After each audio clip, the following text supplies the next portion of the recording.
আমার এক কাহিনী মনে উঠছে। আমি এক পাইলটকে চিনি।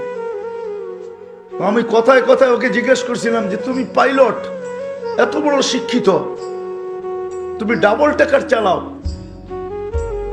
বড় বড় ফ্লাইট চালাও, দূর দূর যাও, তুমি এরকম হলে কি করে? আমাকে বলতেছে মৌলানা मैंने अल्लाह को करीब से देख के हुआ, আমি আল্লাহকে কাছের থেকে দেখা তারপরে এরকম হয়েছে। আমি বললাম যে তুমি আল্লাহকে কাছের থেকে দেখলাম? মানে আমি ফ্লাই করে যেতেছিলাম হেথ্রো এয়ারপোর্টে লন্ডনে। যখন আমি ইংল্যান্ডের সীমানায় ঢুকে গেছি, হেথ্রোতে আমি ল্যান্ডিং করব, সীমানায় যখন ঢুকে গেছি, তো আমি বটনে পুশ করে চেকিং করে, এর আগে চেক করে যে সবকিছু ওকে আছে কিনা। তো আমি বটন চেক করতে যাই, দেখি আমার চাক্কা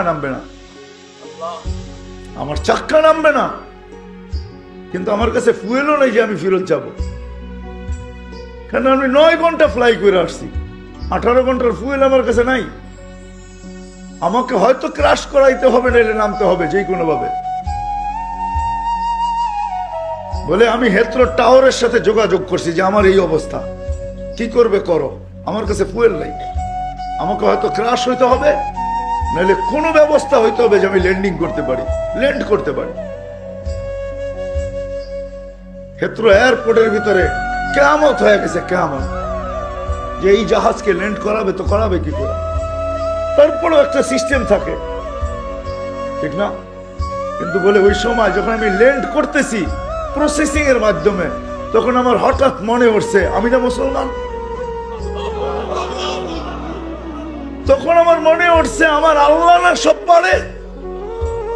বলে আমি চিৎকার দিছি ককপিটের ভিতরে, আমার আল্লাহ সব পারে বলে বটনে চাপ দিছি, গড় করে আমার চাক্কা নেমে গেছে। আমি স্বাভাবিকভাবে ল্যান্ডিং করছি। এর আগের কিয়ামতের চেয়ে বড় কিয়ামত হয়ে গেছে। পুরা এয়ারপোর্ট ছুটে আসছে, তুমি আমাদেরকে এই ধোকা দিলে, তো দিলে কেন? তোমার জন্য হেথ্রো এয়ারপোর্টের মতো হাজারো ফ্লাইটকে আমরা বাতিল করছি, ডাইনে বামে পাঠায়া দিছি যে অঘটন থেকে বাঁচার জন্য। তুমি তো স্বাভাবিকভাবে ল্যান্ডিং করলে। তাই আমি বললাম যে চেক করো, তারপরে কথা বলো। ওরা যখন চেক করছে, চেক করার পরে দেখছে এই চাক্কা নামলো, তো নামলো কইরা, তোর সব সিস্টেম তো ফেল, এটা কি করে নামলো? বলে আমি দ্বিতীয়বার দরজার ভিতরে দাঁড়ায় চিৎকার দিছি আমার রব সব পারে। তখন আমি এয়ারলাইন্সের মালিককে, এয়ারলাইন্স চালাদেরকে চাবি বুঝাইয়া দিছি, লাও তোমাদের চাবি, 4 মাস পরে চাবি আমি হাতে নিব, যদি দেও, এর আগে নিব না। আমি এইখান থেকে চললাম, কেন আমি মালিককে কাছের থেকে দেখা ফেলছি। সত্য এটি।